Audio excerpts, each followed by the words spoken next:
T-Mac gets it first, hands it off to Jacques Vaughn. Andrew DeClercq, who's been in and out of the starting lineup this year, is back into it. McGrady comes up shooting over top of Miller, and Miller got a piece of that, then leaps out. And, misses an easy two, and then, to make things worse, passes to McGrady. That's when you just get too happy. You know you have a dunk. You got to catch the ball first. Hunter gets it up on the front of the iron and drops it in.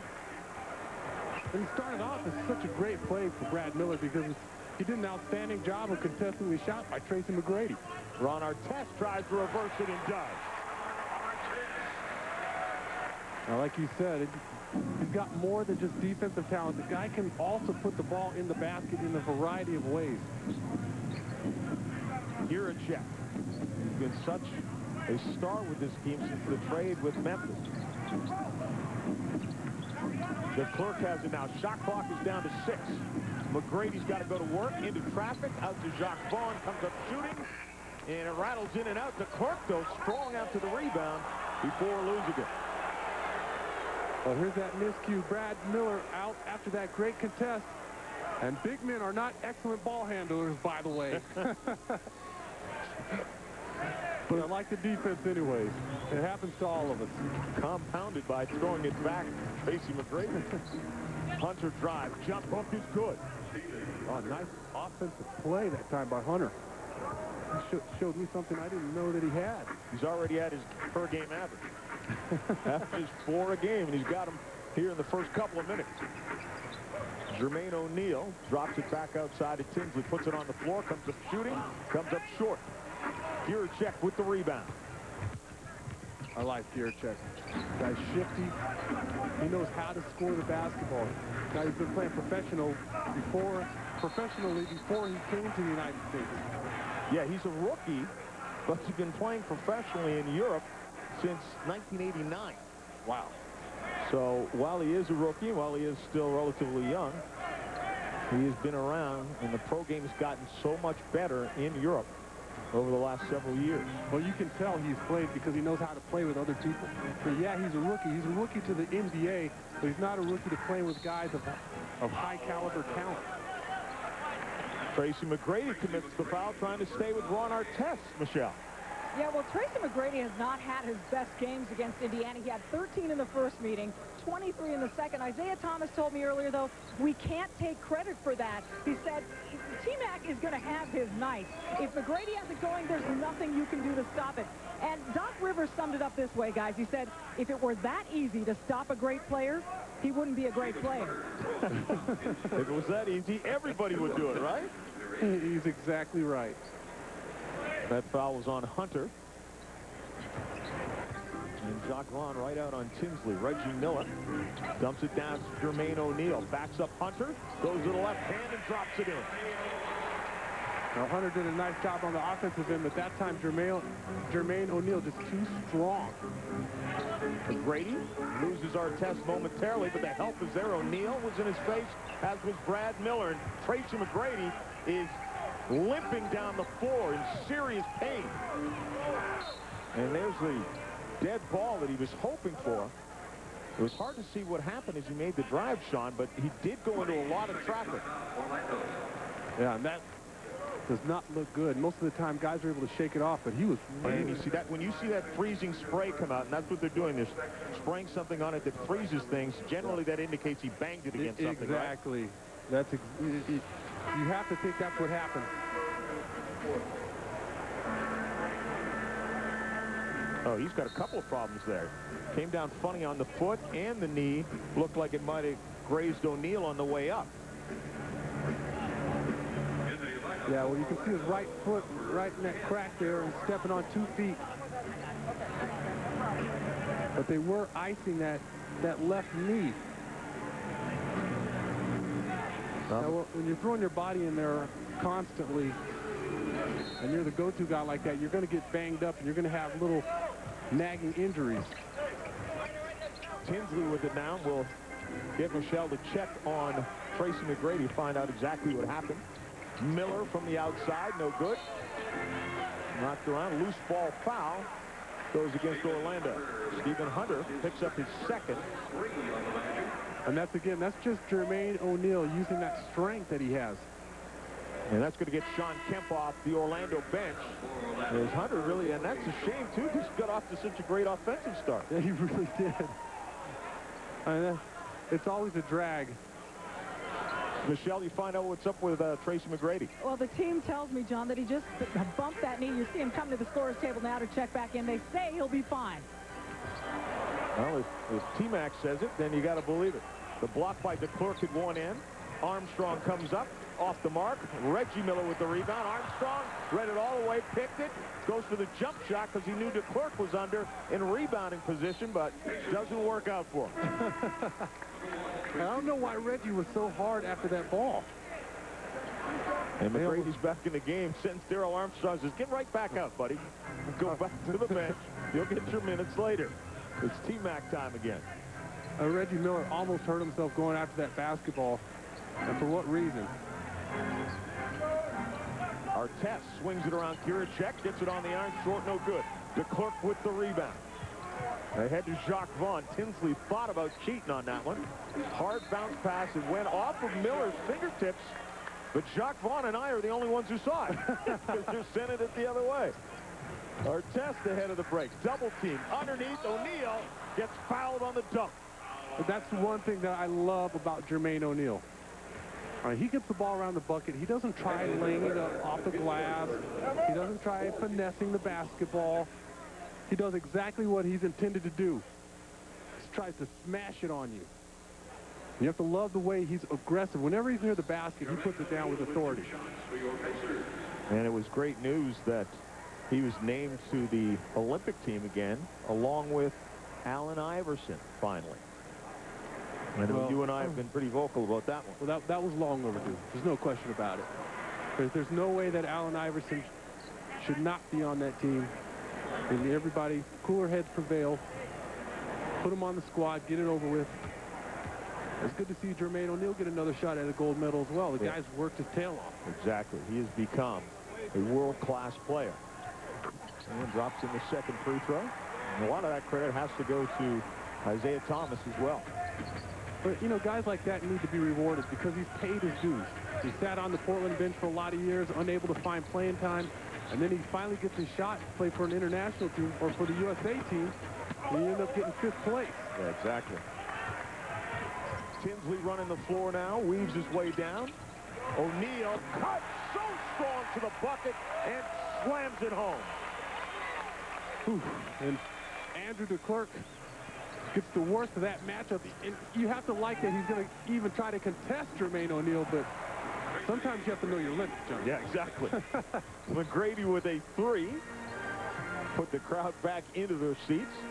Tie the game again at 7 apiece. Tinsley wants some motion in the offense. Drop down to Artest, who draws a double team. Then DeClerc drops out of it. Artest puts it on the floor. Jacques Vaughn had it. And it goes the other way. Good hustle by Jacques Vaughn. Here's O'Neal earlier against Hunter. Just using that strength, and that's where Hunter, being the young player, has got to work on that for the future. And here is Jermaine O'Neal emphatically putting one down over Andrew DeClerc. And, you know, you have to give credit to DeClerc. He goes after it, but you don't want to make the highlight film either. Mcgrady drops in a second three-pointer. Actually, Andrew DeClerc's lucky he didn't get called for a foul. There's an awful lot of body on that collision after the dunk as well. Oh, you have to love it. I mean, he was aggressive. He blocked the shot earlier from behind, but that one, you're almost in a no-win situation. Miller, though, had problems again hanging on to the ball. We got a double dribble, and so it turns it back over. DeClerc again, he's saying, what's going on? Who put the Vaseline on the basketball? I can't hang on to this thing. That's why when you talk about big men that handle the basketball well, it's just something that you don't see very often. Most of the time, you give big men the basketball in the open court, and you wait for the disaster to happen. Miller spins on Kemp, gets him in the air. Looking for the foul, no call. They give the block to Kemp. And Giricek wants to push it hard. A little too hard, but it comes right to the clerk, who's denied by O'Neal.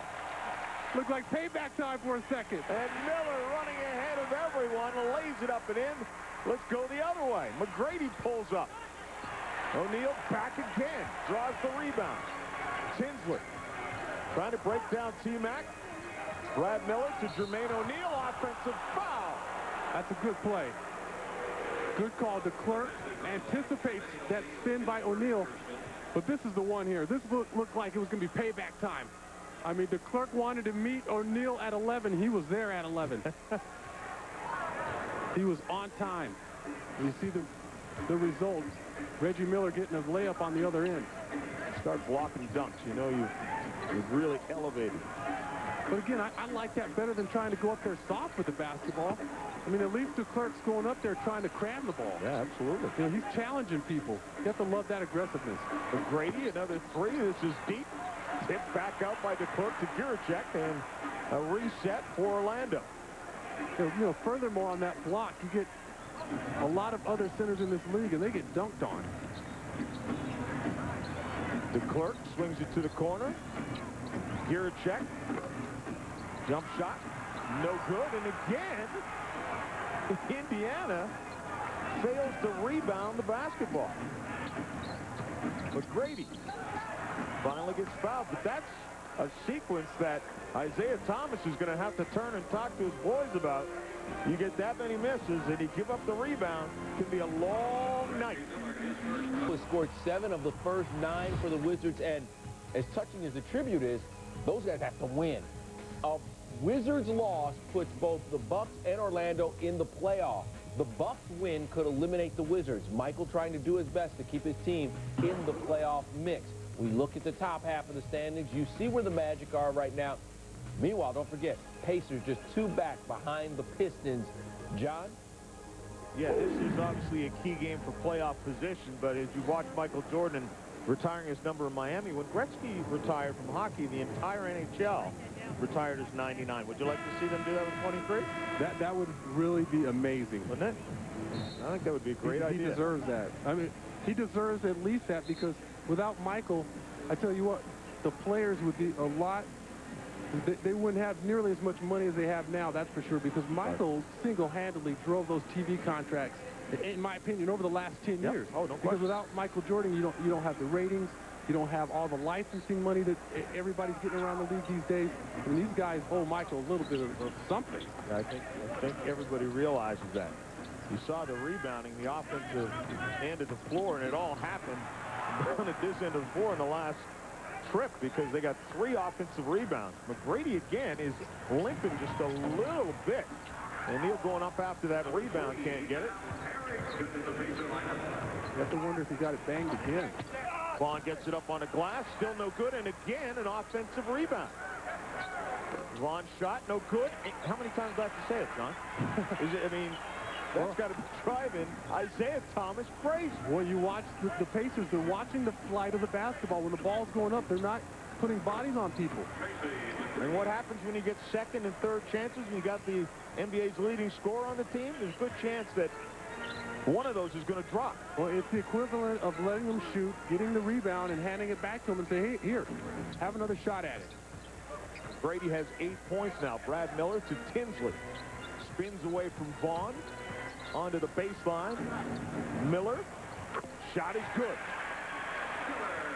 Nice looking shot. That's the type of game that got Brad Miller into the All-Star game this year. Guys can go outside and burn you. Oh, bounce pass was terrific from Kemp. DeClerc hits the deck in a hurry after Mcgrady comes up with a miss. Pass in, just a little tough, and Artest comes up with a rebound. This has been a sloppy game. Yes, so it has. far, Yes, it has. Artest fools Vaughn. Harrington leans in, gets it on the iron, and gets fouled. NBA Fridays on ESPN continues tonight at 10:30 Eastern Time. Antoine Jameson and the Warriors visit Sean Marion, Stephon Marbury, and the Phoenix Suns in a Western Conference matchup. Golden State was... Musselman was the coach of the year. And I don't think there's really any question about it, because the way he brought those young players together, a team that everybody expected to be in the bottom of the Pacific Division, these guys were in the playoff hunt until the final 2 weeks of the season. Yeah, no, I agree with you. I think he'd be a terrific Coach of the Year candidate. Jonathan Bender has come into the game now for Indiana, which means they have 3 former high school straight to the NBA stars on the floor at one time. Juracek A lot of contact on his head. Nothing called there. Artest pushes it. Drops it outside to Tinsley. O'Neal tries to muscle Kemp back and takes him. And that's not easy to do. That is not easy to do. Looked like Kemp was trying to give up ground that time, trying to pull the chair from underneath him. Jermaine O'Neal just kept his dribble. Oh, Jacques Vaughn, nice drive off the Mcgrady pass. How Orlando can score. There's no question about it. And all these offensive rebounds, like you said, it's got to concern Isaiah because they are such a prolific offensive team. O'Neal turns, not this time. Kemp doesn't give up any ground. Jacques Vaughn pushing it hard right at Bender. And Mcgrady goes after the rebound. I don't think Jonathan Bender realized that Jacques Vaughn was right on his back. He was twisting him up in the open court. Whenever he looked left, he went right. Where is he? I know he's back there someplace. The Knicks, Greg Anthony. You know, there was a time when this game, this late in the season, really meant something to both teams. Unfortunately, Knicks playing for pride. Yeah, that's it. Meanwhile, Sixers playing for playoff position. H2O with 8 points already. Meanwhile, how about our guy Tim Hardaway? Checking in the game, getting ready to hit the floor.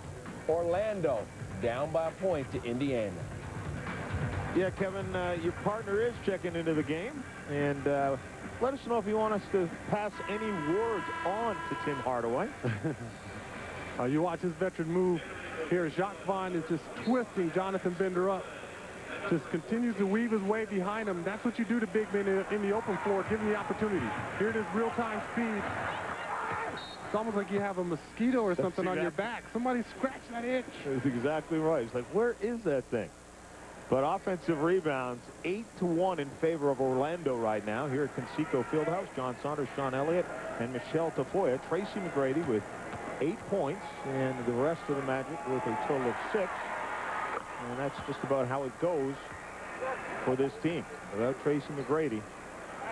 And that's one of the reasons why I think that he's got to be considered #1 for the MVP. Because without him on this team, they're not close to being a playoff team. I hear you, but you can make the same argument for Kevin Garnett and Tim Duncan. You know, without KG, where is Minnesota? They're not a playoff team. Without Tim Duncan, the Spurs aren't a playoff team, and they're the #1 team in the West. Harrington shot from baseline. You don't think the Spurs even make the playoffs without Tim Duncan? Look at the Western Conference. I don't think they do. Wow. From 1 to out.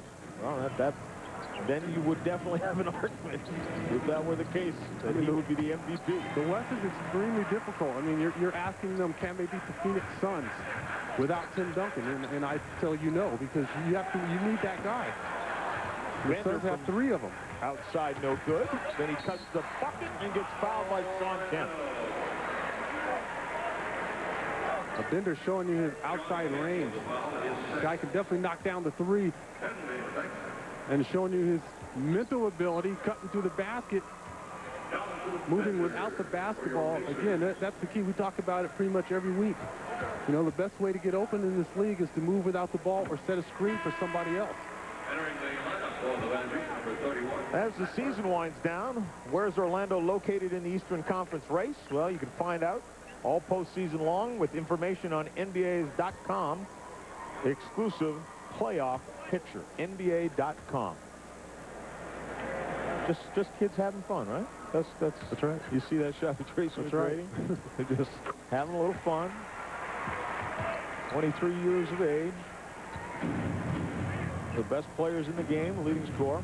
How about this? Tracy Mcgrady could go scoreless the rest of the season and still finish over 30 points per game. Good job by Tinsley. Almost came around. Harrington almost came up with that. Then a bad pass. Now the shot clock is down to 6.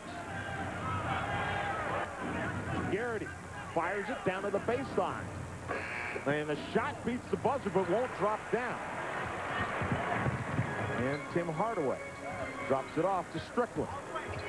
Bounce pass down to O'Neal, who leans it in. Wow, tough pass and tough catch. I showed you Jermaine O'Neal had some nice hands on him. Mcgrady now shoots over top of Tim Hardaway. No good. O'Neal swats the rebound down. Tracy McGrady's getting any shot he wants once he comes off a pick and roll. Harrington. And Garrity got his hands on his hip and commits the foul.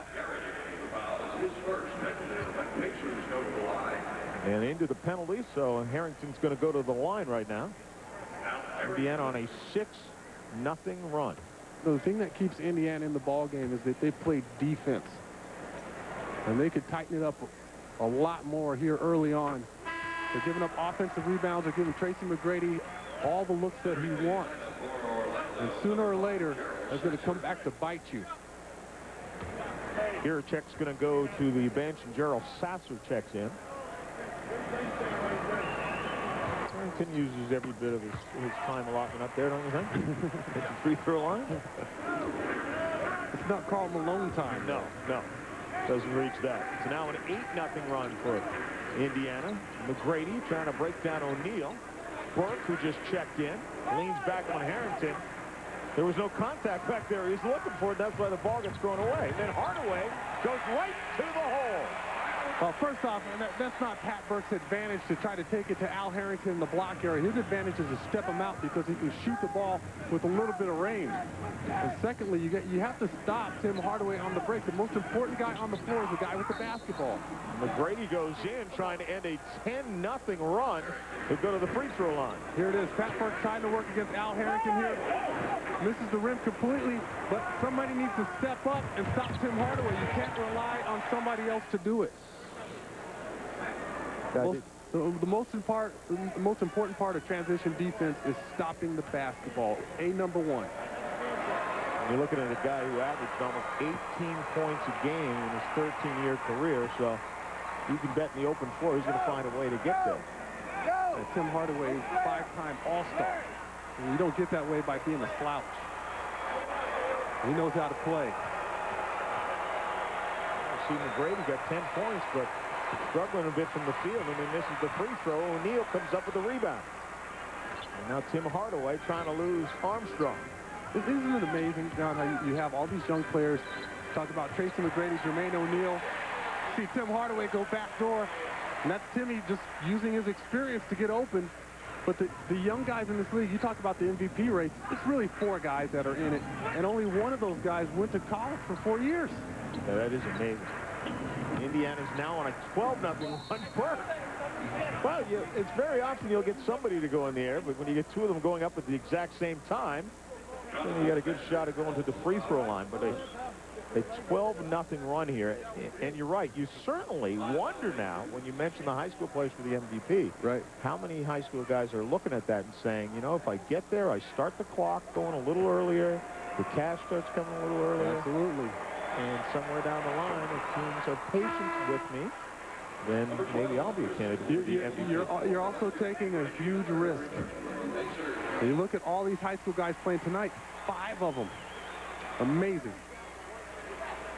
Sean Kemp, of course, signed with Kentucky to come out of high school, and then there were some recruiting violations going on down there with the Wildcats, and so he ended up going to a junior college for a little while, and then straight on to the NBA. Well, one thing that the high school guys must remember is that for every Jermaine O'Neal or Tracy McGrady, there's about 10 other guys that are now overseas or in the NBDL or in the CBA, and they're unable to make it to the NBA.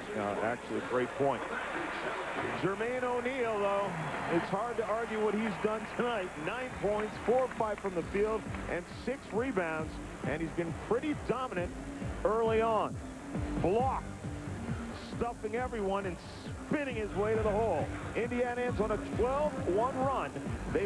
And Orlando continues to be cold and down by 10. And he went through several guys to pull that move off. It's not like he was all alone by himself. Pass fired underneath the bender by Austin Crozier. Both coaches going deep in the bench early in this one. You see Bender showing you that he can get off the floor. Also use those long arms. Armstrong is in the backcourt with Whitney. There's Whitney coming off the baseline. Tim Hardaway stays with him. Burke to face Crozier. I almost thought he was going to get caught for steps there because he got so far away from the bucket. That was a nice move. He's got to finish that. Now, once he created that separation and the whistle was blown, he had that layup. He's got to put a little soft touch on it. Just underhand it toward the basket instead of going over the top. With this game having such a huge meaning towards the playoffs, are you surprised by how deep both coaches are going on the bench, or are they doing it because the playoffs are right around the corner? Because it's late in the year, you want to get everybody to play, and you don't want to tax, really, your big guns who've been getting the job done for you all year long. Armstrong right on Hardaway. Crozier. Strickland with it now, swings it back to Crozier. Harrington backs up. Shot clock is down to 6. Hardaway's got to go to work, goes to the glass, and uses his muscle simply to get there. That's exactly what he did. Just use that upper body strength to keep the ball away from the defenders, flipped it off the glass. Pass for Whitney off his feet and almost loses it out of bounds. And Michelle, this Orlando team is missing a pretty important cog right now. Yeah, they are. They're missing Drew Gooden with the big toe and the knee injuries. He's on the bench, and he's going to stay there, you guys, until perhaps the last game of the season. If they make it to the playoffs, Doc Rivers tells me he'll play like 1/4 of their last game of the season just to get back in his rhythm. And right now they've got Pat Garrity in there playing with that strained groin muscle. And the only reason they're doing that is they can't afford to be without both of those guys. Yeah, it hurts. You got the rest of these guys with the playoffs around the corner. Armstrong tries to answer back Crozier's three and does. I don't know how Darrell Armstrong got that shot off because he had his own man in front of him. How about that theft? Armstrong just took it away from Tim Hardaway and took it right to the glass. And Hardaway looks over and says, do you recognize me? I know I may have been on TV for the last few months, but I'm a 5-time All-Star. I've got an Olympic gold medal, and you're letting that guy get away with that. Yeah, leave me alone, is what he's telling Darrell Armstrong.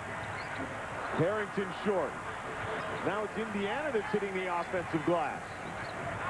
But, John, that's Darrell Armstrong's game. He already had a steal earlier in this game. Then he comes back and takes the ball away from Tim Hardaway at half court. Hardaway's three is no good. Sasser clears the rebound. Sasser swings it. Whitney down in the corner and Armstrong again. Burke sets the screen. Sasser in for a closer look. Takes it right to the hole. A little too soft. Harrington with the rebound. Oh, he had a wide open lane, and it opened up at the last minute. Probably surprised him a little bit. Harrington pull up at the free throw line is good. But see, we talk about being a balanced team. That's Indiana. They have all the tools. Just that they have young players that haven't been there as much. Al Harrington, Jonathan Bender, Jermaine O'Neal, an outstanding nucleus. Armstrong swings it to Garrity. Three-pointer on the way. Too deep. Armstrong almost had the rebound, and then Whitney goes after Harrington and commits the foul. Presentation of NBA Friday, brought to you by Subway. Fresh-made sandwiches on fresh-baked bread. Subway, eat fresh. And Nissan, and your Nissan. They're important to that Eastern Conference playoff race. Bucks, Raptors, Sam Cassell, Greg Anthony. Sam, big shot Cassell, making big shots, but again, they shouldn't be in this difficult a battle with the Raptors down the stretch. 1-point game there. Meanwhile, the Wizards taking on the Heat. The Wizards chasing the Milwaukee Bucks. Kwame Brown with the blowout kick. I thought that was Ben Wallace. Kwame with the blowout kick. The Wizards with the 10-point lead, keeping their hopes and dreams alive. John? You go to the big throw, and from the big throw, we go to a guy almost bald looking, Reggie Miller. 36-24 lead for Miller's team, Michelle. Yeah, Reggie Miller, a certain Hall of Famer at some point, John, and we could talk all day long about his three-point shooting, but some people don't realize that he is one of the most superstitious, ritualistic guys in the NBA. In today's Sprite Mad Skills, we take a look at just what that means. Reggie Miller comes onto the court. And Nissan, and your Nissan. They're important to that Eastern Conference playoff race. Bucks, Raptors, Sam Cassell, Greg Anthony. Sam, big shot Cassell, making big shots, but again, they shouldn't be in this difficult a battle with the Raptors down the stretch. 1-point game there. Meanwhile, the Wizards taking on the Heat. The Wizards chasing the Milwaukee Bucks. Kwame Brown with the blowout kick. I thought that was Ben Wallace. Kwame with the blowout kick. The Wizards with the 10-point lead, keeping their hopes and dreams alive. John? You go to the big throw, and from the big throw, we go to a guy almost bald looking, Reggie Miller. 36-24 lead for Miller's team, Michelle. Yeah, Reggie Miller, a certain Hall of Famer at some point, John, and we could talk all day long about his three-point shooting, but some people don't realize that he is one of the most superstitious, ritualistic guys in the NBA. In today's Sprite Mad Skills, we take a look at just what that means. Reggie Miller comes onto the court. He'll take a few shots before the game. He's got a number of these, but the most interesting of his rituals, if you will, is when he gets together with Media Relations Director David Benner. Benner brings him a drink of water, and then they talk trash to each other for several minutes. Now, this started quite a few years ago. David Benner had brought Reggie a glass of water, and they had won the game. Now, here's Reggie taking the final 3 shots before he leaves the court. David Benner, guys, calls Reggie Miller the most ritualistic player he has ever seen. And who would have thought that trash talking with your PR director would help your game become complete? Superstitions, Michelle. I found one. Sean's wearing the same socks he's had on since the beginning of the season. And the same underwear. That superstition is a little more than we can handle.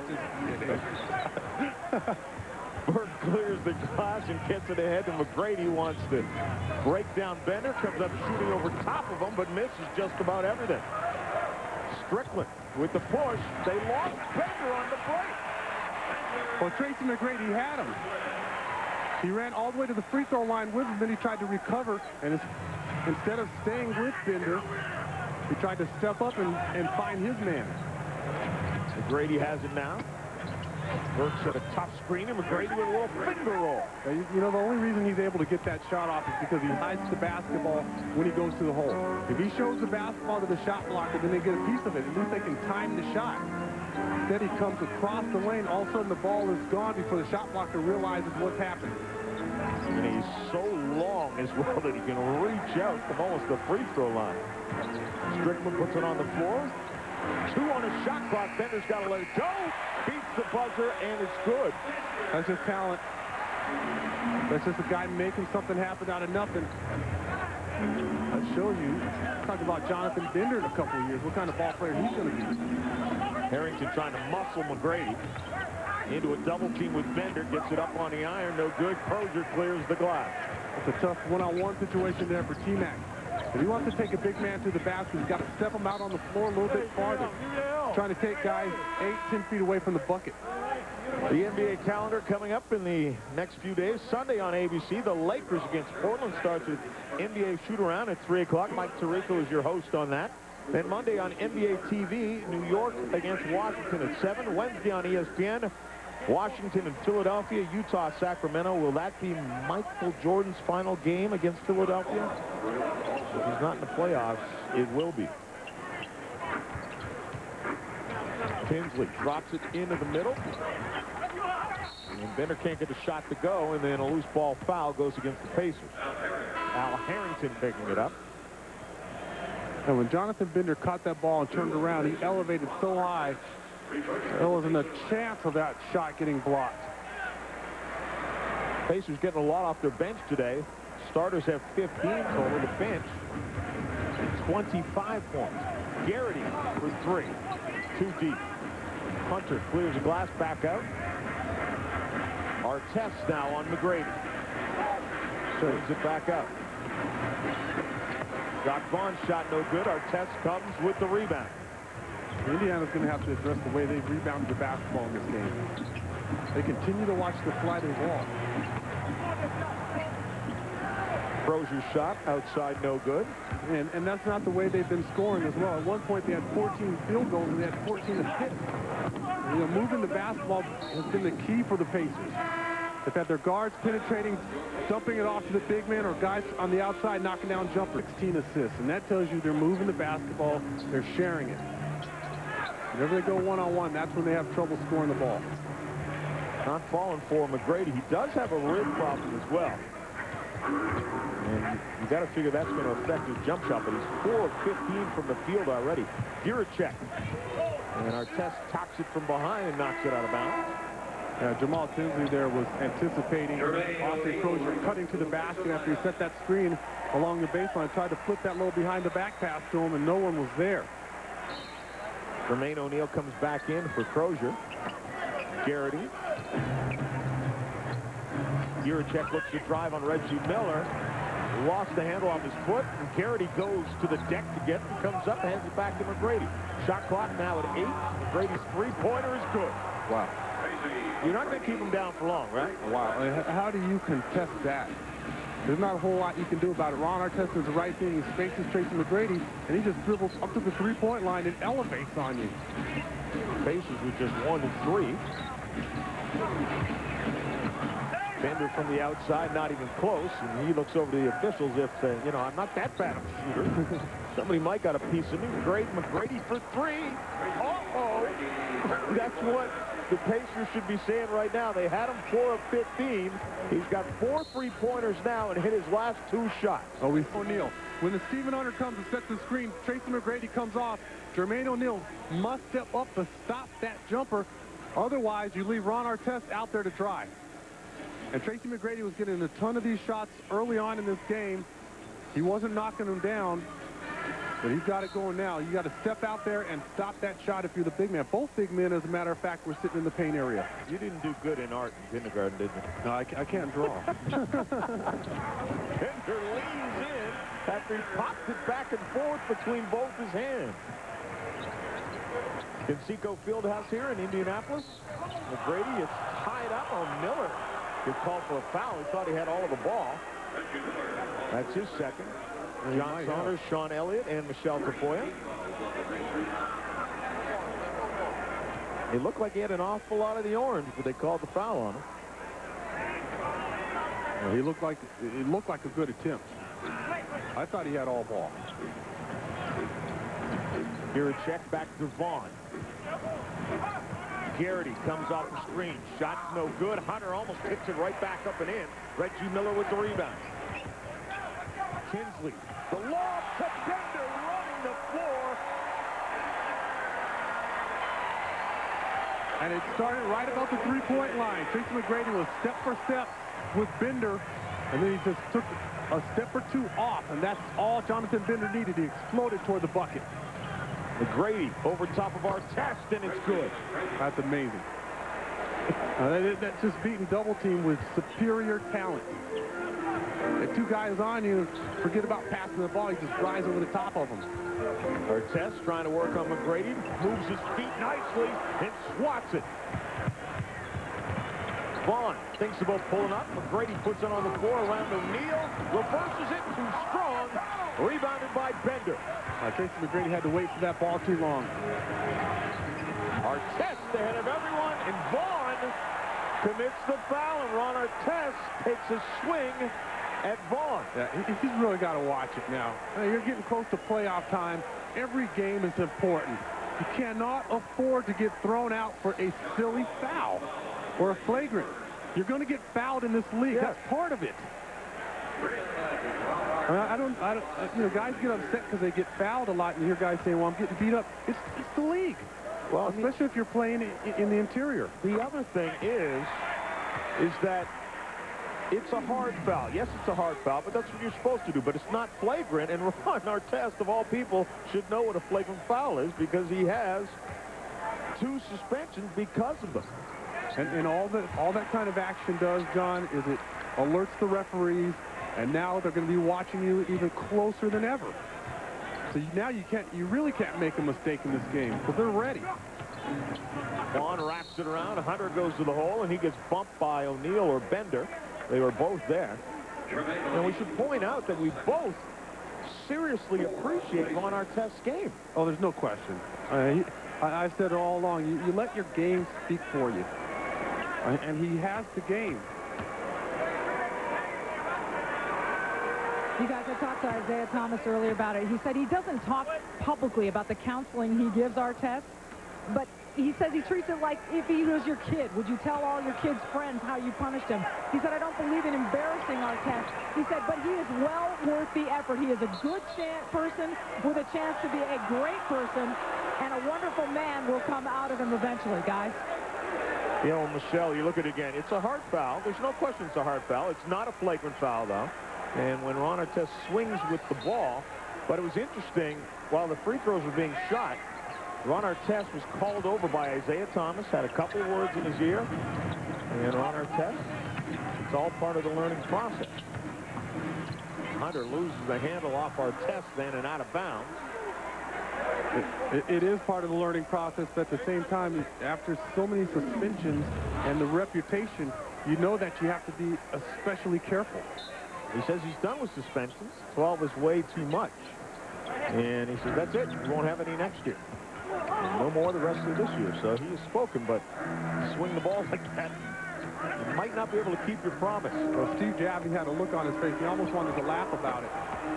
Hunter, how about that strong finish late in the shot clock as well? A nice hesitation dribble by Jacques Vaughn to set that up. He froze the big man. Once he saw that space open up.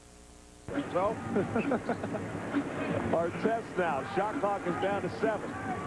Mcgrady out there. Double team now. Clock's at 3. Pushes it way out deep. Tinsley shot off the mark. Rebounded by Hunter. Well, Hunter had a gigantic dunk last time down the floor.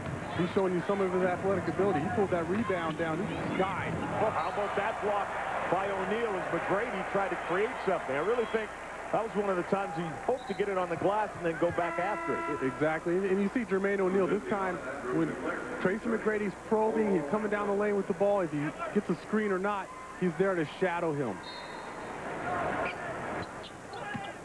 The clerk with it, gives it back to Gurchek. It's been pretty quiet. Sky's in, though, between 3 of the Pacers and gets it on the glass. Well, he's been trying to penetrate all game long. He's just been unable to find the crease or a seam to get his shot off. That time the help just came over too late. Well, that pass out of bounds is turnover, and so the clerk will put it back in. Sunday night, ESPN's your home for Major League Baseball at 8 Eastern. Barry Bonds, you want to see more home runs? With the Giants hosting Sean Green and the Dodgers. Sunday night baseball presented by Nextel returns to Pac Bell Park. Giants off to a 9-1 start. And Tracy McGrady knocks down another jumper. Do you know who his godfather is? Barry Bonds? Of course I do.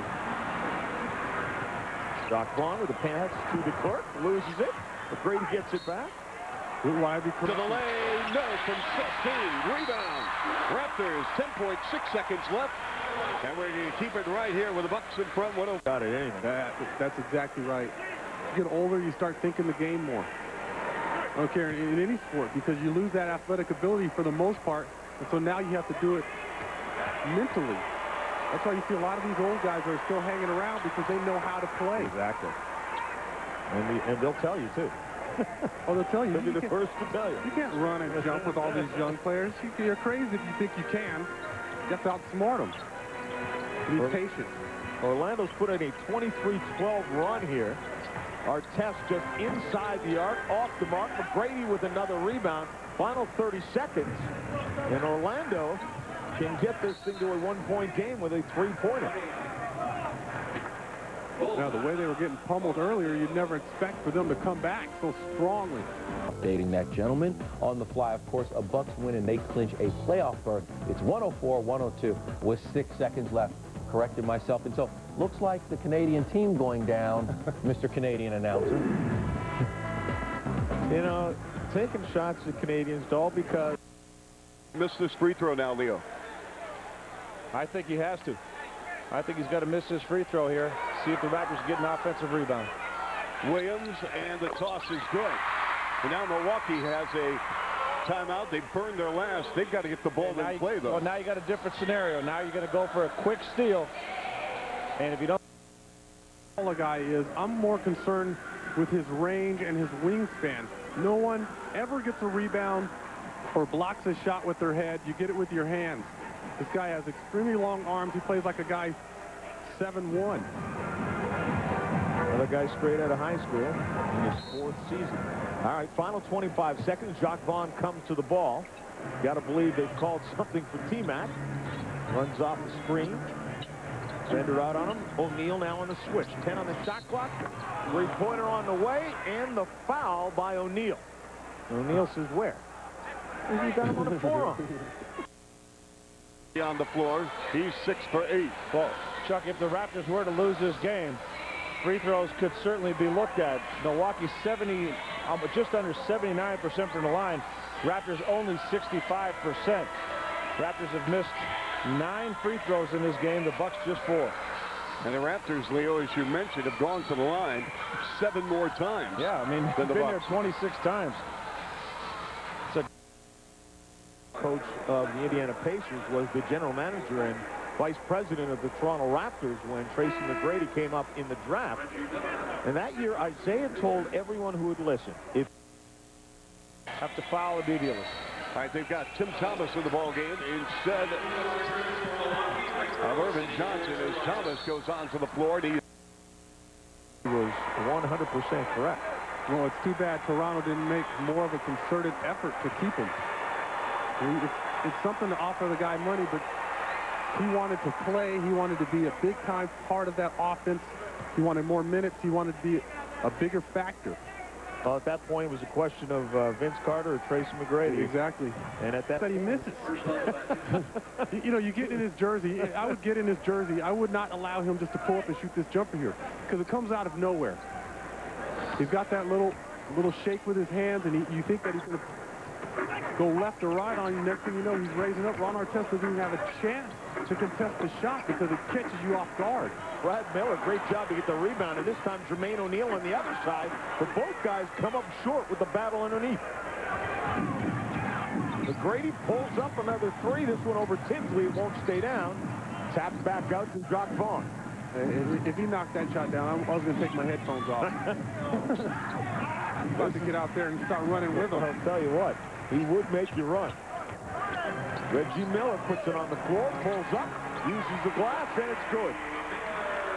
A tough shot. Reggie made it tougher than what it had to be. And then he talks the whole way down the court. Talking to the official first, he wanted the call. Giracek. Oh, how about that screen? Reggie Miller ran into 2. Finger rolls no good. Hunter on the rebound no good. Artest now wants to run the floor. Right at McGrady. Bumps him. McGrady goes down. O'Neal clears up the glass and Clark comes down with the foul.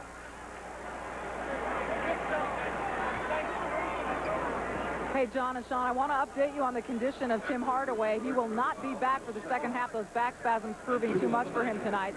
As for Orlando, I spoke with Doc Rivers coming out of the locker room. He said their run to close the first half included 7 straight defensive stops. He called it their first defensive run of the game.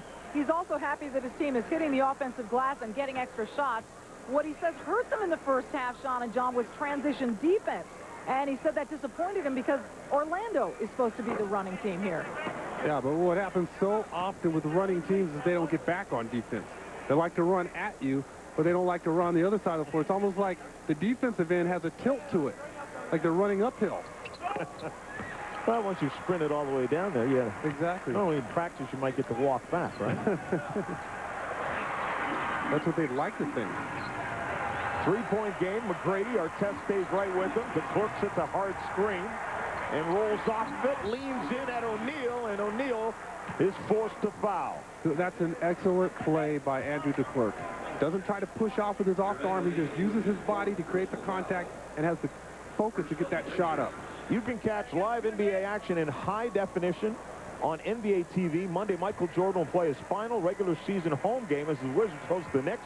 The Wizards and the Knicks in high definition. Did you get your high definition set yet? Not yet. What are you waiting for? I haven't been home long enough to go out. O'Neal with the 4 fouls. Yeah, they didn't tell you that when you signed on. Exactly. That you never get to go home.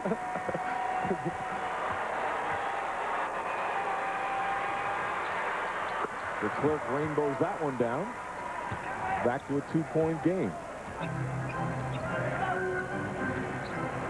Tinsley and Jock Vaughn, a couple of guys out of the Big 12. Reggie Miller now. The clerk stays out there on him. Tinsley bounce pass down to Brad Miller. You know, I think Brad Miller had an easier shot on the other side of the bucket. Yes, he did. He tried to create that contact when the body wasn't there. Jock Vaughn makes a pay, goes the other way, and gets the deuce. Brad Miller was anticipating that contact, tried to throw his body into the other big man, but there was nobody there to balance him out. Artest out to Tinsley. Shot is short. McGrady taps it ahead to Giracek. 3-on-1. Giracek says, where's the guys in blue? Finds Hunter finally, and Brad Miller commits the foul. Here's that play by Brad Miller. He gets it here. He sees the shot blocker coming over. He tries to throw his body into him, misses, and you're exactly right. He had that left side of the glass where he could have powered it up. That was a mismatch. He had Garrett checking on him, who was giving away a ton of size. Well, Hunter at the line, and Orlando has a chance to take their first lead since it was 12-11 in the first quarter. Hunter doesn't get that to go. You know, I've liked the way this guy's looked. Yeah, Second year in the league. Same here. When Michelle told me before the game, Doc Rivers is really impressed with Hunter, and they've been happy with the way he's been playing, and I don't blame him. He looks good tonight. He's contesting shots. He's rebounding the basketball. He's trying to be a force in the middle. Unfortunately, he's only a 42% free throw shooter, so he does have one ward. And it stood out right there. Oh, Mcgrady is stolen by Artest.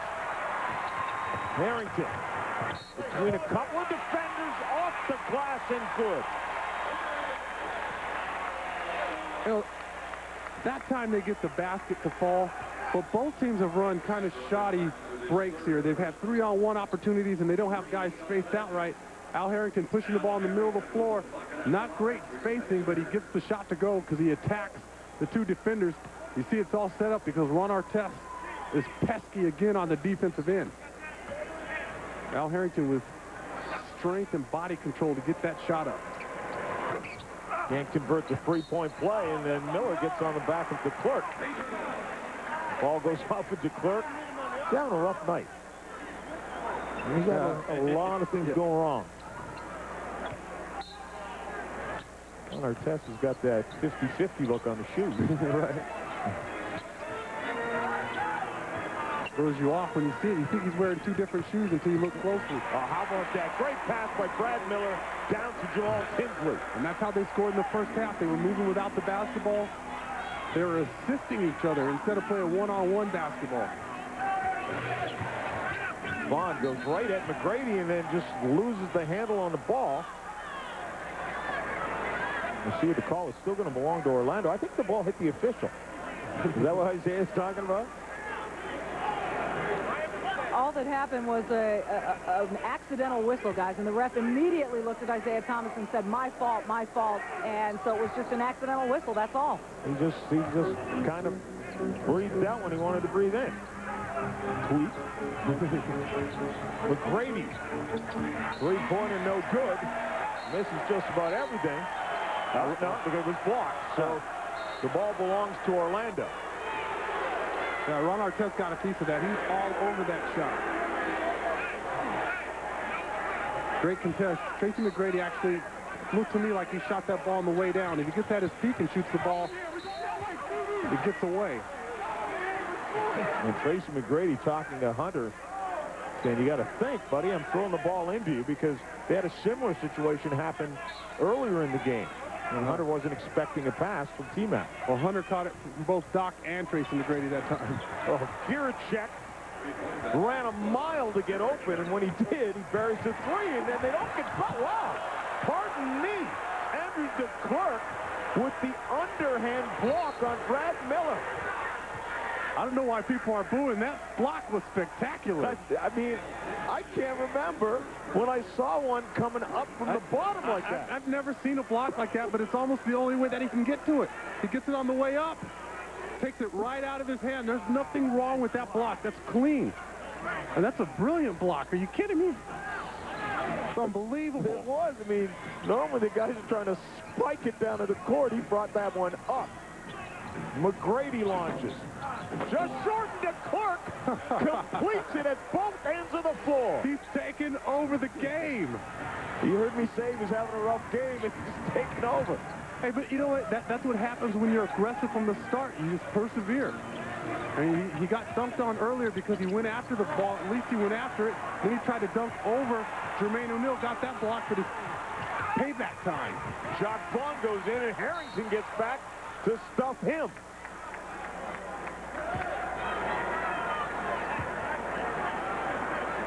I mean, you just don't see this.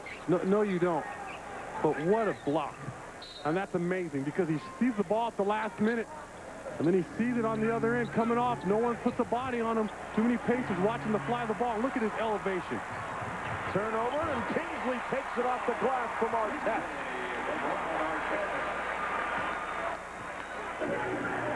This game has been sloppy at times, but it's pretty high energy. Yes, it is. But the Clark trying to make a point here. He's been aggressive the entire game. Gierczek into the paint, dumps it off to the Clark with a strong finish. John, white man can't jump. I don't care what anybody says. He's getting off the ground. The Clark has really jacked things up. Harrington calling for the ball from Tinsley, gets it. Has Hunter on him, shoots over top, short. Mcgrady with the rebound. Andrew DeClerc is putting on a show right now. Sets a high screen and rolls off of it. McGrady got away with steps there. And T-Mac seems as you can convert the jumper, and he does. And it turns and has a couple words for the crowd. Yeah, a couple choice words. Artest. Hunter got underneath with the block and then the foul on the ground. I tell you what, DeClerc and Hunter right now are doing a tremendous job on the interior for the Magic. They're going after every shot, the rebound in the basketball. And you watch here, Andrew DeClerc puts this down, and he's making a statement. And here's his last one. This is a one-handed, high-flying tomahawk dunk. Beautiful for rhythm. He's taking an awful lot of tough shots. But you see, I'm waiting for the dots to quit. They just keep coming. 31 points on those 27 shots, and one more rebound away from a double-double. You know, you have to be awfully talented to get that many shots away in an NBA game. Remember, Kobe had 47 earlier this season. 47 attempts. Team all-time high in shots like 23 in a game. Was anybody manager? I don't know. Not that I knew of. Artest working hard on defense to stay with Mcgrady. Swings it to Garrity. Open look for three, and it's good. Yeah, you cannot leave Pat Garrity on the perimeter like that. This guy is a terrific shooter. And if he gets hot, watch out. He's the type that will not miss for anything. And he's playing limited minutes as well. He's playing with that groin pull. Reggie Miller trying to create it. It's not there. Gierczek with the rebound. Hey, I tell you what, this is the best defense I've seen Orlando play in a while. They have guys helping each other out. They have their big men contesting shots. They're rebounding the basketball. Gierczek, I mean, you want to talk about not playing defense. You're not supposed to be able to get to the hole that easily. Not from the left side of the floor and dunk it on the right side of the rim. That's just porous defense. 14-2 run by the Magic. And they're going to get a chance to add to that. Jacques Vaughn around Tinsley, back to Gierczek. Mcgrady, three-pointer. Just a little deep. Reggie Miller with the rebound. Because he had to wait for it. Harrington gets it. Dishes it off, and a reverse underneath by Brad Miller. Artest might have got popped in the eye or something. One trip down, he keeps tapping himself around the eye or the forehead. Oh, he's getting run into screens. He's bound to get banged up a little bit. That is about the second or third time he's done that to Tracy Mcgrady today. Jacques Vaughn gets back, though, and breaks that up. NBA Friday on ESPN continues tonight at 10:30 Eastern. Antoine Jamison and the Warriors visit Sean Marion, Devon Marbury, and the Phoenix Suns in a Western Conference showdown. Both teams still alive, although it's going to be a reach for Golden State. They are 4 back now, but that does not undermine the terrific job that they have done this year and the strides that they have made. Artest creates something, throws it off the glass. He just overpowered his defender that time. Artest has talked about the steals. He's got 4 of them in the game. And now 2 of 10 from the field, though. He's struggled doing that, but he's making up for it defensively. Well, he just took the ball away from Tracy Mcgrady last time. Gierczek drives down hard. Gets bumped a couple of times, loses the ball, goes out of bounds. And Gierczek says, wait a second. If that had happened outside, I could call it 1 through 4. Please, we'll finish anywhere, but don't let us face the Lakers. Ron Artest, we talked about the 4 steals. He's one of the best at that in the league. As a matter of fact, he ranks 4th in steals in the league, and Michelle draws a lot of attention. He does draw a lot of attention, and even his opponents can't help but admire him. I talked to Tracy Mcgrady at length yesterday, and I asked him about Ron Artest, his personality, and his antics on the floor, which sometimes get him in trouble. Some of the stuff is really not called for. But what I like about Ron, he's a fierce competitor. You know, I would definitely take him on my team. Despite all the stuff he does on the basketball court, I would take him. Because the guy is, I mean, he goes out there and compete like nobody on a basketball court does. And he's a hell of a defender. And that's the one thing that you love about the guy, is that you know you are getting everything he has every time he goes between the lines. Exactly. Tracy Mcgrady hits it right on the head. The guy is a fierce competitor, an unbelievable defender, but he's got to keep his head. Miller now has Mcgrady at his back. Shot clock's at 5. They swing it around. Artest at 3. 2 as Artest finally releases, but Hunter got a lock on it. And they get a 24-second violation. Hunter and DeClerc, again, these guys have been contesting every shot in their area, going after every ball, trying to rebound the basketball, bringing high energy to this team. Tinsley on Vaughn. Check outside the 3-point arc. Rattles down and out. Rebound comes to Tinsley. Almost loses it. Almost dribbles it right onto the bench. A little spider drill going for a minute. A little back and forth underneath his legs. Miller inside the arc shows some range for the center. You got to get out on that big man. Got to read that scatter report. He's not a guy who's going to dominate you with his back to the basket, but he is going to go outside and bury you. Ron trying to lose Tinsley, then at Miller. Check again puts it on the floor. Dumped down to Hunter. Gets it over the iron. And probably should have flushed that one. Yeah, he tried to get soft with it up top. Tinsley just rolls right over Jacques Vaughn. Vaughn's like, wait a second now. I was standing there, minding my own business. And the guy tried to dribble through me like I wasn't even on the court. And penalty, so Tinsley goes to the line. And these are the important free throws because Indiana in this half has allowed Orlando to exert itself on the offensive glass and has allowed Andrew DeClerc to kind of take the game over, although DeClerc's on the bench right now. Now you got both of your young guys, your young athletic big men, and you throw Drew Gooden in that mix. You have a nice nucleus here with those 3 big men. They just need to gain more experience. And how about, you know what, this is my wish for all of basketball next year, is that Grant Hill is able to be healthy and play a full season. In other words, you want the Orlando Magic to make the final. Well, that's what you're telling me. You know, if that's what it comes to, it's just that Grant has worked so hard, and it's just been such terrible luck with the surgeries. Another one this year. You just want to see him come back. You know, my injuries weren't quite that bad. I went out that one year and had my right knee fixed.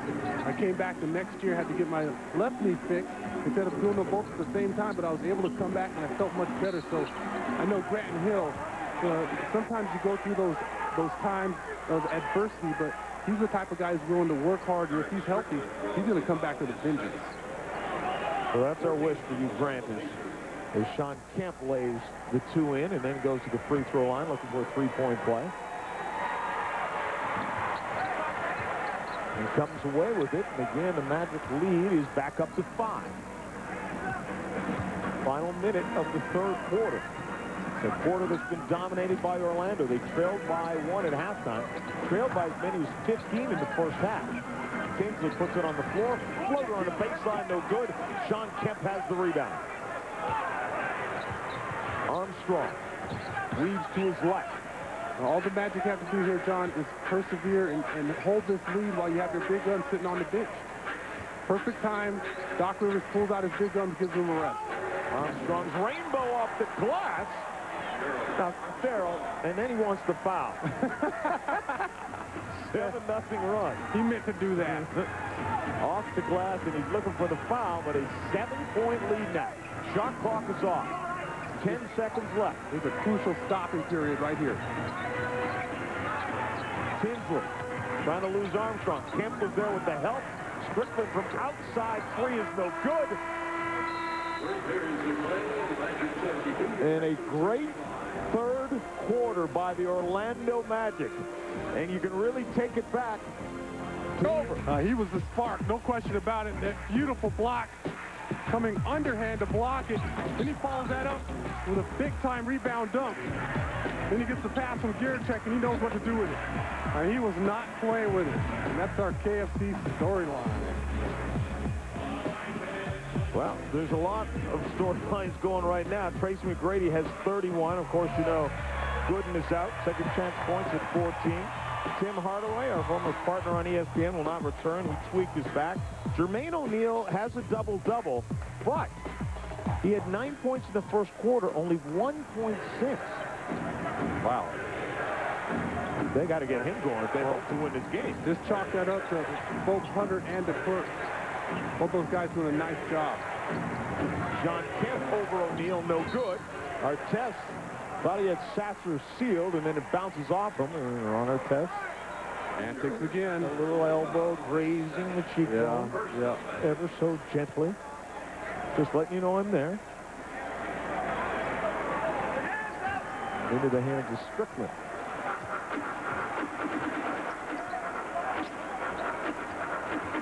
Strickland down to the baseline. Cut off by Armstrong. O'Neal trying to fight his way free. Sean Kemp muscling. Strickland, three-pointer no good. Sasser keeps it alive to Garrity. I don't know how Sasser kept Ron Artest out of the lane. He's giving up a ton of size. Or weight, I should say. Strength. Armstrong gets it back from Garrity. Drives high off the glass, too strong. Strickland comes out of the pack with it. Sasser gets back on him. The question is, how long can Doc Rivers afford to keep his big guns out? O'Neal turns around and gets his first deuce in some time. Just 1 point after the first quarter. They got to score on this possession so they can continue to give Tracy McGrady and the Clerk and Hunter some rest. Well, you mentioned resting those guys. McGrady, in that great third quarter by Orlando where they scored 27, T-Mac only had 5 points in the quarter, so getting a lot of support out there. Gierczek had a good quarter. The Clerk had an unbelievable quarter. How about that, though, on the offensive glass? Sasser's underneath. There are 3 or 4 Pacers players underneath on that possession, and Sasser out-hustles all of them. A lot of game left, but when they watch the tape of this one, there's going to be some embarrassed faces at some time. Garrity barely graces the iron there. Strickland comes up with the rebound. And sometimes you have to put the ball down on the floor first and then go up with it. Makes it a much more difficult shot. Had Garrity rush that just a little bit. Bender, Gierczek steps out on him. Artest tries to muscle Sasser, and he's got definitely a strength advantage on that one. Muscles him back. Yeah, that's exactly what he's doing. He's just bogarting his way to the rim. You ever get on the charter, Sean, and they start showing the tape of the previous game and you want to go somewhere and hide? Absolutely. You kidding me? It's called the truth machine. Because you can say, Coach, I was there. I was boxing out. The guy just made a great play, and the film shows otherwise. Harrington gets it to fall. Back down to a three-point game. Armstrong just runs over Strickland. Can't believe there was no call. Sasser now double-teamed out of it. A little commotion along the sidelines and out of bounds. Yep, and Doc has seen enough. It's time to bring T-Mac back into the game. Comes in with a little smile. But here comes the cavalry. The NBA coming up Sunday on ABC. The Lakers in Portland. Crucial matchup for the playoffs. Beginning at 3 o'clock with NBA shoot-around. Then on NBA TV Monday, New York and Washington. Wednesday on ESPN, Michael Jordan's final game against Philadelphia and Utah at Sacramento. Bender with the rebound off the tip miss. You see how he just used his size, and Armstrong was underneath him in that position. Bender, three-pointer no good, was right on line, just came up short. Jiricek drives the baseline, pulls up, finds Mcgrady again. Into a double team. Good shot by Artest. Taps it once and twice. Mcgrady goes right to the hole, uses the glass, no good. Artest has unbelievable hands. He's got great anticipation. He gets his hands on so many balls, you know, just deflections, tips. Bender with it. You know, the other thing about Artest, when you make the guy work so hard, that far away from the bucket, by the time he actually makes it too, he doesn't have much left. Hey, he's exhausted. You got to wrestle that big, muscly guy for 48 minutes. Here it is. Guy's working off the screen. Does a great job of getting a piece of that ball. Otherwise, you could be looking at 2 for the Magic. All the love, letting each other know they're out there working hard. We got a 3-point game. The Nets visiting the Bulls, and the Bulls playing tough, but here come the Nets. Kenyon Martin, the angry flush. He has 23 points to lead the way. And how about Richard Jefferson, Greg Anthony? Stepping up big. Jason Kidd once called his team out in the paper. They're responding with a very gritty effort out in Chicago. Well, they need this win. They entered the day tied with Detroit atop the Eastern Conference. Of course, Detroit holding the tiebreaker. They're currently losing to the Hornets. Hornets slotted in basically in the 5th spot. Antoine Jameson getting ready to roll. Big game as the Warriors take on the Phoenix Suns. Antoine, the main man, listening to some beats. And you know, you got to get your groove on before the game, right? You know, Antoine Jameson, listen to. He says maybe next year I'll be listening to them call my name into the playoffs. So Orlando, after a great third quarter, has started 0 of 7 from the field here in the 4th quarter. Yeah, an ominous start. It's really due in a large part to Indiana's defense. They've come out, they're rebounding the ball much better. They're helping out on those pick and rolls. Tracy Mcgrady in the first half was coming off pick and rolls. The big men weren't stepping out to contest his shot. Now he's coming off. There's 2 guys looking at him. He has to give up the basketball. Bender now with 13 points, and he averages under 7 on the season, so that's a big performance. Armstrong down to Mcgrady, double team, finds the clerk. I mean, he's bringing haymakers. He's starting that dunk from the first row. Yes, he is. He's flushing him. He's pulling his arm back. He's letting him go. Strickland around Armstrong, dumps it off to O'Neal. He leans in, strong use of the glass. Good power moves by both big men on each end. The Clerk with the dunk, Jermaine O'Neal with this nice power move and soft touch off the glass. Mcgrady loses Artest for a moment on the switch. Jiricek, the Clerk sets the screen. Jiricek backs out. 6 on the shot clock. Yeah, they're stepping out now. All the big men are stepping up on those pick and rolls. Jiricek shot off the mark. Artest with the rebound. Ahead to O'Neal. The Bender was cutting in, and the Clerk forced a foul. That was Orlando's problem in the first half. They were not getting back on defense. Indiana taking advantage. They're just pushing the ball down the floor. They're running it down the Magic's throats. That's the 5th foul on Anthony DeClerc. And that's bad news because he's brought the most energy to Orlando in this half. He's got 7 points on the game, all of them coming in the second half.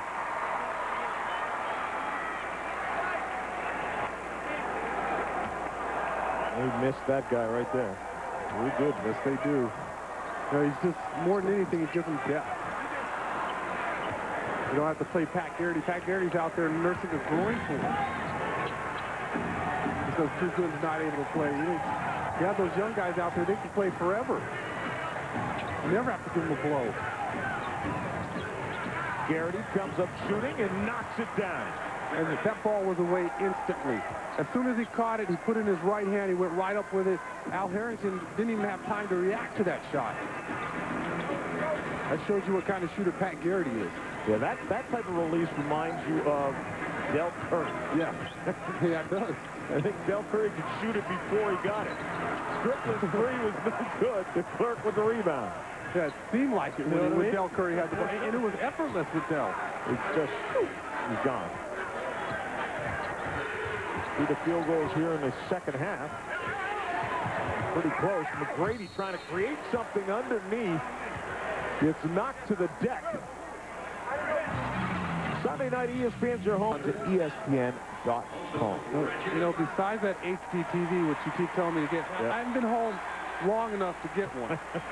I also need a new traveling bag. I mean, I'm embarrassed every time my bag comes off the conveyor belt. I've already gone through like 2 or 3 of them.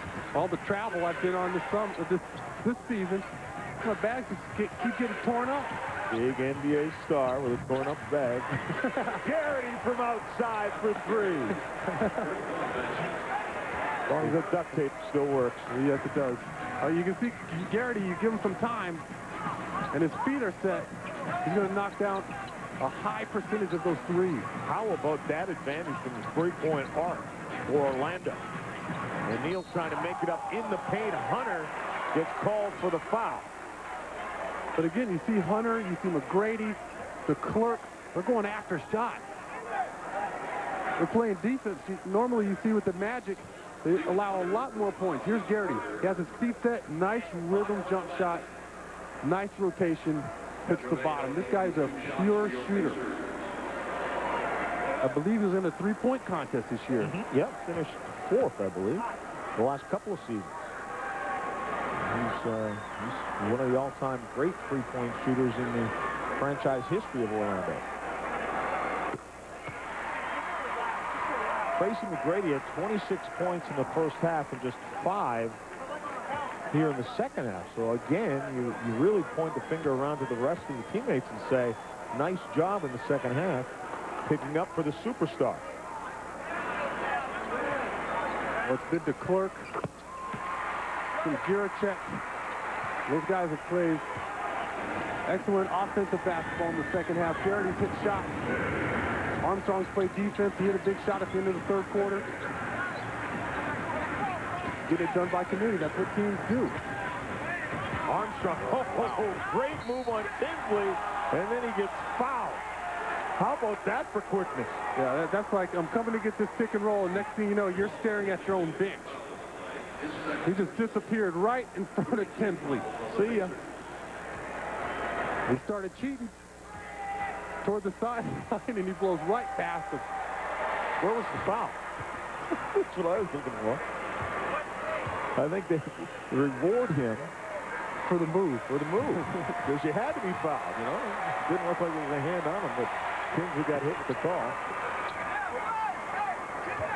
6-point lead again. 8 has been the highest for the Orlando Magic.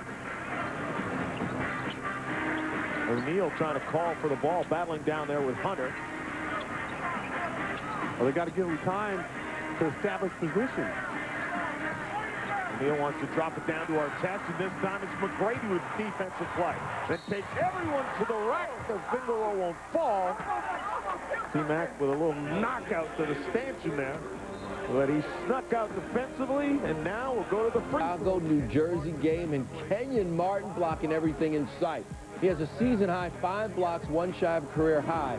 Log on to ESPN.com and vote for your Dockers Defender's Edge. Yeah, Kevin, but I'll bet you none of those blocks by Kenyon Martin were underhanded. It came up. That was the block of the night for sure. That's one of the best blocks all year. You look at the race for the 8th spot in the East, and Washington is barely holding on. Orlando would clinch a playoff spot with a win tonight. Milwaukee has done that. And Washington, really their only hope would be for Orlando to lose all of their games, including tonight. If they won their remaining games, then they would be tied. Then we would go to the first tie break, they'd be tied. The second tiebreak would be tied. It's the third tiebreak that would give it to Washington. I believe that's versus your own conference. Versus the division is the third. Your division. We got it right, Michelle, because you know this better than us. Well, no, I know it now because the Magic PR were very stringent about those numbers. But it's interesting. The Magic number is down to 1. That means if they win this game, they clinch. And I asked Doc Rivers if the pressure goes up as the Magic number comes down. And he said in the case of his team, because they're so young, yes, it does. He also told me that people are asking him if he's nervous taking a team that normally starts 2 rookies into the playoffs, and he said a little bit, but what an opportunity to bring a team back next year that is finally getting playoff experience at such a young level. Well, that's an excellent point, because you don't often get that luxury to say, you know what, we got those playoffs, we'll keep guys that are rookies and some young players, and don't forget, your leader on the team is 23 years old. The more games you get in the playoffs with these young guys, the better. And it's a luxury that you have all these young players and you can play them in the guts of a playoff stretch. And then get them into the playoffs. It only benefits your team in the long run. Artest, Mcgrady works hard to stay with him, swings it back outside, picked off by Armstrong. Oh, and by the way, that last defensive, look at back there. You like that? Even has a little blow onto the finger. What do you say about that? That was a pure jumper. It doesn't even touch the rim. This guy gets a good look at it. And that last defensive possession, by the way, was unbelievable. Stephen Hunter was blocking shots. They were collapsing on Jermaine O'Neal. The Orlando Magic mean business right now, John.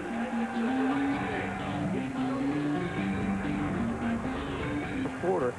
Since then, it's been all Orlando Magic. As we look at the GMC Trucks game track, and you can see that Orlando's still not shooting the ball very well, but just the same, Mcgrady has 33. Indiana, 37% in the second half. That's been the turning point. O'Neal's got it going a little bit again, but he did have 9 of those 16 in the first quarter. Yes, he did. And Orlando's kept themselves in the ball game, or I should say they've established this lead because they're playing defense, they're rebounding the basketball. They had 13 offensive rebounds. They're sitting on their largest lead of the game. From Conseco Fieldhouse here in Indianapolis. Again, Indiana's really playing for something important as well. If they can come back and win this game, they would be assured of having home court advantage in the first round of the playoffs. Yeah, you know, I feel like I jinxed them because I said earlier, at the beginning of the show, that they should be the favorites in the East. Yes, you did. Because they're so well-rounded, so balanced. But you can't have this kind of performance and expect to win a lot of playoff games.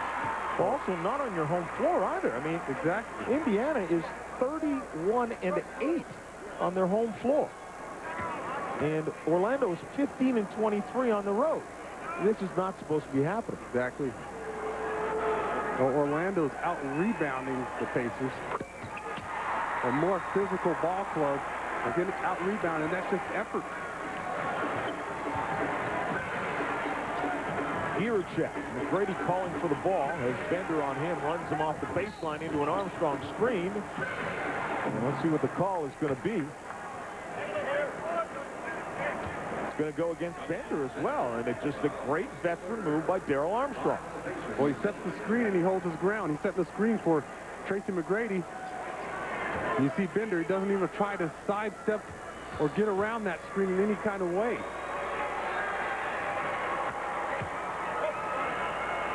They're also, you know, under the bucket like that with the guy running him over who's 6'11", looking small underneath there. One of my favorite players, Darryl Armstrong. Oh, one of mine too. Oh, brings the energy every single game. Yeah, you have to love what he brings, and he's pesky. Drawing that foul, getting to the line, picking balls off in the open court. Oh, O'Neal, strong finish. Hunter thought he had a chance to cut it off, but O'Neal still jams it down. Well, again, you have to admire the young fellas going after the basketball, not afraid of going after those dunks. But you cannot gamble and try to pick the ball off. You got to play solid defense. Golden State and Phoenix coming up next. Armstrong with 5 on a shot clock. Gierczek with 3. Goes right to the glass. Goaltending on Jonathan Bender. That was a close call. Here it is. Great ball movement. Ends up with this penetration. Hits the glass first. Can't touch it. Easy call to make. Tinsley sees an opening, then finds Bender, puts it on the floor. Too strong, knocked out. Mcgrady comes out of there with it. Yeah, I don't know how many blocks Hunter has, but he has some intimidations. He has some deflections. He has 4 blocks, but he has some intimidations, and his 4 blocks have been huge. Yeah, I've been impressed with Hunter tonight. McGrady's jump shot is good. Oh, boy. He just welcomed the young fellow to class and let him know that he was late. O'Neal trying to get a couple back in traffic, no good. And O'Neal just looks around, wondering where the calls are tonight. Tracy Mcgrady said Jonathan Bender to score last possession. Give him a little up fake, got him off his feet. Well, gave him a little step back jumper. Just shoots over top of him, no good. Crozier with the rebound. See, that's where you can penetrate. You already set him up with the jumper. He's a young, aggressive player. Show him that ball go around him. Crozier dumps it off to O'Neal. They need a little more urgency. Tinsley thought about the 3, then steps back and launches it. Probably had a better shot at it the first time. Yeah, I mean, that's not the type of offense. That's not the shot that they want. They're just passing the ball around the perimeter. They're not passing it inside, penetrating, putting pressure on the defense.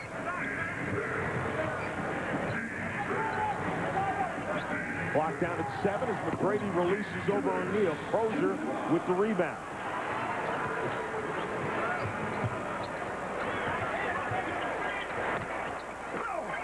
Crozier with the finish.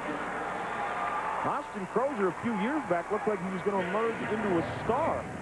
He got the big contract, free agent, shopped around, but his minutes have really gone down this year. Well, he had a great playoff series. But then Indiana brought in some young guys that were competing for his spot. Same playing time. Gierczek, 3-pointer. No good. Hunter with the rebound. Gets his second chance at his miss, so it's a rebound and a putback. Again, how does Indiana get out-rebounded in this game when they're so strong and physical? It's an effort. Hunter got 2 offensive rebounds that possession. Should have dunked the first ball, by the way, but he got it back and still managed to put the ball in the hole. And now Indiana forced the foul to stop the clock. As this game has just gotten out of hand, Magic now with a 13-point lead. This is going to be a game that Isaiah Thomas is going to have a difficult time explaining. Yes, he is. Now watch. No bodies on anybody. Where's the effort on the defensive board? It's not there. You see one guy making an effort. The other 3 guys are standing around. You have no one to blame but yourself in that situation. Second chance points, and that's just all out hustle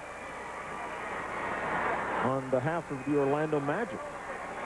Hunter's had a terrific game. DeClerk was tremendous in the 3rd quarter. Really turned this game around.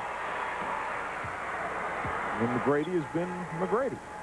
Exactly. And she's going to give you 32 or so. Warriors and Suns are coming up. Mike Tirico, Tom Tolbert, and Sal Masekela will be along in about a minute time.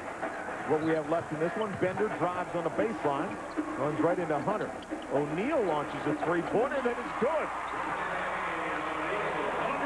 I was just about to say, why are your big people shooting 3s? Until he knocks that shot down. Now, that's not something that O'Neal does with consistency, but you know what? With the way he plays and the type of body he has, he makes me think of a guy that could do that if he worked on this part of his game. Oh, yeah, because he's so talented. And this looks like, when he shoots that ball, it looks like he's been doing it all season long. Exactly. You see some big men try to shoot 3s, and you feel those shots in the seat of your pants. They hit the backboard so hard. You don't even watch the flight. No. Just duck your head. Bender tried to put the ball on the floor, went off of McGrady and out of bounds. McGrady talking to Hunter, which is nice. McGrady is obviously the leader of this team as he checks out of the game. He had barked at Hunter a couple of times for some mistakes, and as he leaves the game this time, lets A young guy, no, I say young guy, Mcgrady's 23, but lets him know that he played well. Absolutely. These guys ought to pat Hunter on the back because he was incredible in the interior tonight. Did a great job blocking shots and intimidating.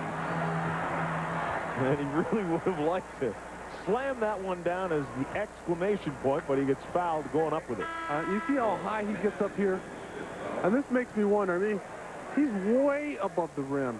He's easily above the top of the square at his height because his arm is thin. If he extends, he's 3 or 4 inches above the top of that square.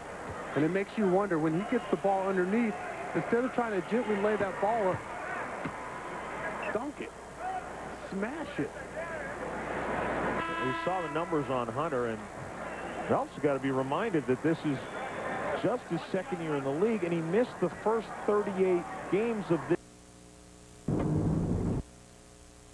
So this is a guy who, for all intents and purposes, is a rookie. And that's pretty impressive what he's done tonight. On the road. Against an Olympian. Armstrong again remains a pest right through the final seconds of the game. Bender glides to the goal with a finger roll and drops it in. Orlando's got to be happy. This clinches a playoff first for him. Yep. And it does in. Michael Jordan. Yes, it does. And the Washington Wizards. Michael.